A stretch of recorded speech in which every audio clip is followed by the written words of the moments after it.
할렐루야. 8월 16일 금요일 원포인트 큐티 가운데 오신 여러분들을 주님의 이름으로 사랑하고 축복합니다. 오늘 하나님께서 우리에게 주신 말씀은 사도행전 26장 13절에서 23절까지의 말씀입니다. 사도행전 26장 13절에서 23절까지의 말씀 다 같이 한 목소리로 함께 읽도록 하겠습니다.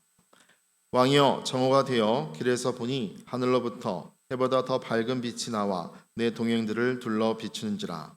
우리가 다 땅에 엎드러짐에 내가 소리를 들으니 히브리 말로 이르되 사울아 사울아 내가 어찌하여 나를 박해하느냐. 가시체를 뒷발질하기가 내게 고생이니라. 내가 대답하되 주님 누구시니까. 주께서 이르시되 나는 내가 박해하는 예수라. 일어나 너의 발로 서라. 내가 내게 나타난 것은 곧 내가 나를 본 일과 장차 내가 내게 나타날 일에 너로 종과 증인을 삼으려 함이니 이스라엘과 이방인들에게서 내가 너를 구원하여 그들에게 보내어 그 눈을 뜨게 하여 어둠에서 빛으로 사탄의 권세에서 하나님께로 돌아오게 하고 죄사함과 나를 믿어 거룩하게 된 무리 가운데서 기업을 얻게 하리라 하더이다. 아그리빠 왕이여, 그러므로 하늘에서 보이신 것을 내가 거스르지 아니하고 먼저 다메섹과 예루살렘에 있는 사람과 유대 온 땅과 이방인에게까지 회개하고 하나님께로 돌아와서 회개에 합당한 일을 하라 전하므로 유대인들이 성전에서 나를 잡아 죽이고자 하였으나 하나님의 도우심을 받아 내가 오늘까지 서서 높고 낮은 사람 앞에서 증언하는 것은 선지자들과 모세가 반드시 되리라고 말한 것밖에 없으니 곧 그리스도가 고난을 받으실 것과 죽은 자 가운데서 먼저 다시 살아나사 이스라엘과 이방인들에게 빛을 전하시리라 함이니이다 하니라. 아멘. 이 시간 말씀대로 오신 주라는 제목으로 담임 목사님께서 큐티 인도해 주시겠습니다. 할렐루야. 예, 오늘도 이제 8월 16일 사도행전 26장 13절에서 23절 말씀 함께 묵상합니다. 오늘 사도 바울의 얘기를 보면은 본인이 다시 다메섹으로 가는 길 위에서 부활하신 예수님 만난, 이건 환상이 아니고 실제로 예수님이 현현한 것이죠. 그래서 사울의 이름을 직접 부르면서 만났던 얘기, 이것이 이제 바울에게 있어서는 이전과 이후를 구분하는 엄청난 인생의 최대의 구원 사건이죠. 이것이 바울에게 날마다 있었기 때문에 그는 절대로 복음을 부인할 수 없고 그리스도를 부인할 수 없고 그리고 성경을 부인할 수 없는 사람으로 변화된 겁니다. 우리에게 있어서 하나님은 말씀으로 체험케 할 때 내 것이 되고 또 살아계신 하나님을 느끼게 되죠.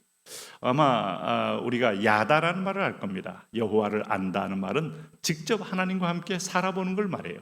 부부 생활처럼 우리가 직접 어떤 면에서 보면 체험하는 것을 의미한다. 자, 그런 의미에서 그의 그 언동에는 과장도 없고 또 쇼맨십도 있을 수가 없어요. 그래서 자기의 본 것을 사실대로 차분히 얘기하는 이 잔잔한 진리, 잔잔한 이 진실 속에 사실은 수많은 거짓과 왜곡으로 점철된 소위 말하는 바리새파 사람들, 또 유대인 높은 자들 다 하나같이 그들의 말이 무기력하게 떨어지는 걸 볼 수 있어요. 진리는 모든 거짓을 이긴다 하는 걸 알 수 있습니다. 여기 오늘 아그리빠 왕에게 13절 말씀 보시면 이렇게 말합니다. 왕이여, 정오가 되어 길에서 보니 하늘로부터 해보다 더 밝은 빛이 나와 내 동행들을 둘러 비추는지라. 자, 이 빛이 환하게 비춰졌다는 얘기를 하고 있어요. 그런데 이제 다메섹으로 씩씩거리면서 분노에 차서 내려가는 이 사울 앞에 대낮임에도 불구하고 큰 빛이 나타났다. 상징성도 있고 또 주님의 현현할 때의 모습을 보여준다고도 할 수 있어요. 우리가 다 땅에 엎드러짐에 내가 소리를 들으니 히브리 말로 이르되 사울아 사울아 내가 어찌하여 나를 박해하느냐. 가시체를 뒷발질하기가 내게 고생이니라. 자, 이전에 간증에서 나오지 않았던 표현 하나가 가시체를 뒷발질하는 너의 모습을 내가 보면서 너 참 고생한다. 너는 지금 너의 유대의 열심으로 또 유대교에 대한 율법으로 또 유대교를 신념으로 믿는 이데올로기로 나를 박해하고 나를 믿는 자를 핍박하지만 너는 가시체를 뒷발질하기가 내게 고생이다 하는 말은 소드릴, 보통 소는 농사 기경할 때 많이 쓰지 않습니까? 그래서 소에다가 이제 목에 이 제구를 걸고 쟁기를 걸어서 이제 밭을 갑니다. 근데 소도 힘들잖아요. 힘들면 소가 안 가고 지쳐서 서 있다가 뒤로 물러갈 때가 있는데 이 팔 뒤꿈치에다가 쇠조각 같은 걸 붙이는 거예요. 그래서 뒤로 물러가면 그것이 발에 찔려서 아프기 때문에 앞으로 계속 가게 만드는 건데, 너는 스스로 자기를 자해하고 아프고 그리스도의 원수가 되는 걸 알지도 못하면서 어떻게 내가 스스로 고생하며 나를 대적하느냐, 이런 얘기하는 겁니다. 그래서 15절을 내가 대답하되 주님 누구시니까? 주께서 이르시되 나는 내가 박해하는 예수라. 일어나 너의 발로 일어서라. 내가 내게 나타난 것은 곧 내가 나를 본 일과 장차 내가 내게 나타날 일에 너로 종과 증인을 삼으려 한다. 참, 이렇게 여러분 주님에 대한 이 체험이 분명하고, 또 사울이 예수님 본 목적을 예수님이 직접 밝혀줬잖아요. 뭐라고 말했습니까? 장차 내게 나타날 일에 대해 너로 종과 증인을 삼으려 한다. 너를 나의 종으로 삼고 내 증인을 삼겠다 하는 겁니다. 이렇게 분명한 어떤 사명과 목적을 가지고 사울을 일으켜서 그를 이방인에게로 보내려고 주님은 부르셨다. 우리는 이것을 가리켜 거듭남과 소명이라고 말해요. 우리가 먼저 거듭나야 합니다. 누구든지 믿는 자는 다 예수님으로 자기의 어떤 그 종족을 옮겨야 돼요. 그리스도의 양아들이 되는 겁니다. 양자가 되어서 구원의 반열에 이르는 겁니다. 그러나 그렇게 사는 것으로 만족하지 않아요.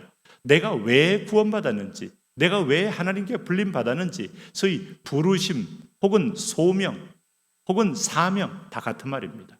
이것이 발견되어져야 합니다. 여러분 왜 사십니까? 죽지 못해 삽니까? 그저 천국 가는 것은 따놓았기 때문에 그저 하루하루 가정이나 돌보고 또 생업이나 열심히 하고 그리고 또 내가 몸 관리 잘하고 이렇게 사십니까? 굉장히 건강한 삶입니다. 그러나 소명적 삶이라고 하기에는 한 가지가 빠졌습니다. 하나님이 나를 왜 살려두고 있는가? 왜 호흡을 하고 있는가? 이걸 깨닫고 그 일을 하셔야 하나님 앞에서 상급을 쌓을 수 있습니다. 그런 의미에서 보면 분명한 종과 증인을 삼으려 합니다 하고 사도 바울이 될 것을 예견하며 그에게 사명을 분명히 밝히잖아요. 그러면서 이스라엘과 이방인들에게 내가 너를 구원하여 그들에게 보내어 그 눈을 뜨게 하여 어둠에서 빛으로 사탄의 권세에서 하나님께로 돌아오게 하고 죄사함과 나를 믿어 거룩하게 된 무리 가운데서 기업을 얻게 하리라 하더이다. 여러분, 이 사명은, 또 사명적 목적은 사울만이 아니고 저와 여러분에게 동일하게 던져진 말씀입니다. 하나님은 우리가 눈을 뜨게 해서 어둠으로 빛으로 사단의 권세에서 하나님께로 돌아오게 만드는 하나님께 예수님에 대한 중개자, 중매자로 불렀습니다. 그리고 그를 통하여 제사함을 받아 나를 믿어 거룩하게 된 무리 가운데서 기업을 얻게 한다. 하늘의 기업을 이 땅에서 얻어 누리게 하는 게 또 하나님의 목적이에요. 여러분, 죄의 노예, 쾌락의 노예, 세상의 노예, 근심의 노예, 염려의 노예, 분노의 노예, 미움의 노예, 노예가 된다는 건 다 하나같이 불행한 걸 의미합니다. 그런데 하늘의 기업을 여기서 누린다는 것은 천국 백성으로 사는 것을 의미합니다. 오늘 그런 분명한 삶의 이유와 목적을 사울을 통하여 하나님은 우리에게 밝혀 보여줍니다. 19절 보세요. 아그리빠 왕이여, 그러므로 하늘에서 보이신 것을 내가 거스리지 아니하고 먼저 다메섹과 예루살렘에 있는 사람과 유대 온 땅과 이방인에게까지 회개하고 하나님께로 돌아와서 회개에 합당한 일을 하라 전함으로 그대로 전했다는 겁니다. 사도는 그대로 본 대로 전하고 들은 대로 전하고 읽은 대로 전하고 체험한 그대로를 전하는 겁니다. 이게 증인의 삶입니다. 우리는 증인의 기본적인 삶을 살아야 할 사명이 있습니다. 그러므로 체험이 없습니까? 증인이 되어보십시오. 주님은 나타날 겁니다. 그 주님은 나에게 분명한 스티그마, 흔적을 보일 거예요. 아마 전쟁에서 상처난 사람은 이게 내가 6.25 때, 아니면 내가 이게 황산벌 전투에서, 아니면은 봉우동 전투에서, 아니면은 장진호 전투에서 다 보일 거 아닙니까? 자랑스럽게. 우리는 그리스도의 흔적을 가졌다 그랬어요. 그걸로 증인은 삼고 증거 삼는다. 하나님께 돌아와서 회개에 합당한 일을 하라 전함으로, 이게 바로 바울의 사명이다. 그런데 유대인들은 뭐 했느냐? 성전에서 나를 잡아 죽이고자 하였으나.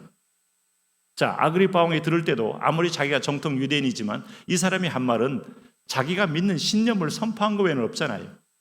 성전을 모독하거나 아니면 소동을 일으키거나 아니면 주변 사람들에게 사회적인 어떤 해를 끼치거나 한 게 없단 말이에요. 하나님의 도우심을 받아 내가 오늘까지 서서 높고 낮은 사람 앞에서 증언하는 것은 선지자들과 모세가 반드시 되리라 말하는 것밖에 없으니, 자기가 말한 것은 모세와 구약의 선지자들로 인하여 전파된 것들을 그대로 그 하나님의 말씀의 맥을 이어서 오늘 증거한다는 겁니다. 이게 성령이 깨닫게 하고 가르쳐 준 거예요. 곧 그게 뭘까?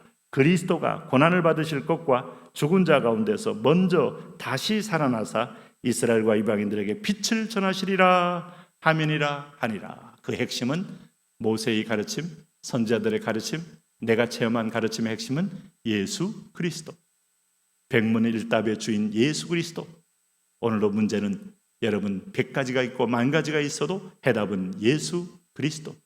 내가 곧 길이요 진리요 생명이니 나로 말미암지 않고는 아버지께로 올 자가 없는 그리스도. 이것이 복음 증거의 핵심이에요.